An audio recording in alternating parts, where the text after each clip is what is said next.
Fury, or as I like to call it, Saving Private Ryan 2. Thanks for the memories.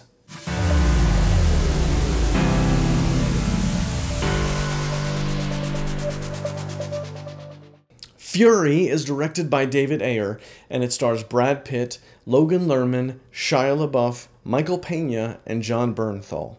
And this film is set in World War II, and it is about a tank crew led by Brad Pitt, and they have recently lost their machine gunner in a battle. He's been killed in action, and Logan Lerman is a young private who is just barely out of boot camp, and he is reassigned to be the new machine gunner in this tank crew.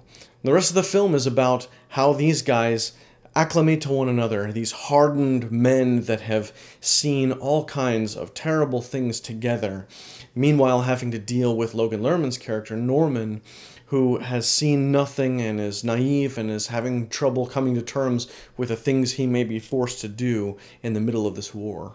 I really enjoyed the cinematography in this film.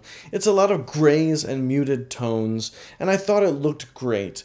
While it may be a bit derivative of some previous World War II films and television series, I do think it's appropriate for the time period and for the tone of the material. I was also impressed at the casting of these high-caliber, talented actors that they had for this film. Brad Pitt I've always thought of as a very talented actor. Shia LaBeouf, while I have not always been his biggest fan, mainly because of a lot of the project that he's chosen to do, he does have a lot of talent, and there are definitely moments that you can tell he's really got a lot of emotion and great stuff in there if someone can just get it out of him. Michael Peña surprised me a bit, as did Logan Lerman. I thought that he did a very good job in a very difficult role, and as a kind of a younger kid coming in, I was impressed with him on screen.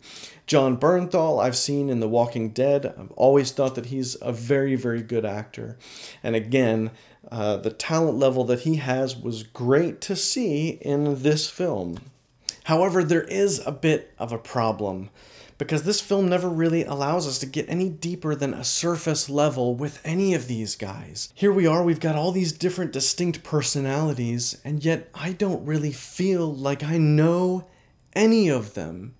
There were a lot of really good moments, but there were no great moments.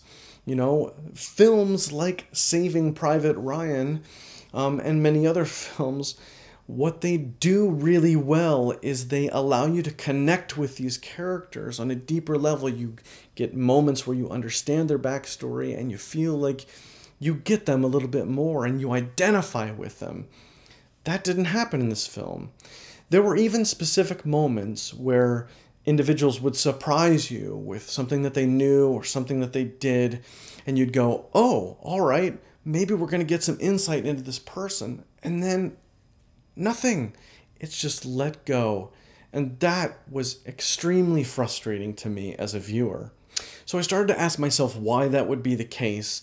And at first I thought, well, maybe they didn't have enough time. But the film is almost 2 hours and 15 minutes long. That's really plenty of time to help us connect to these guys. And then I started thinking about a scene midway through the film.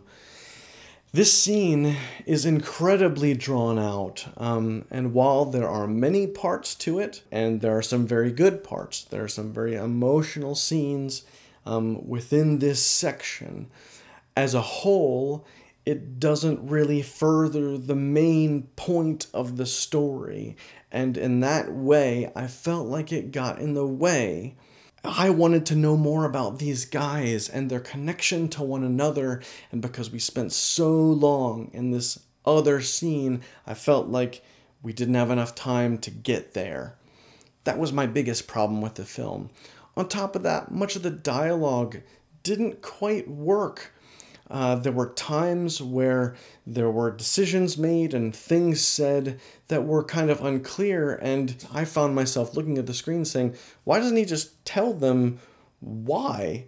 And he just doesn't, and I'm just like, I don't understand. It's almost like they were being a slave to the script. And it lent itself to moments that didn't seem to work all that well. I will admit I'm being incredibly hard on this film.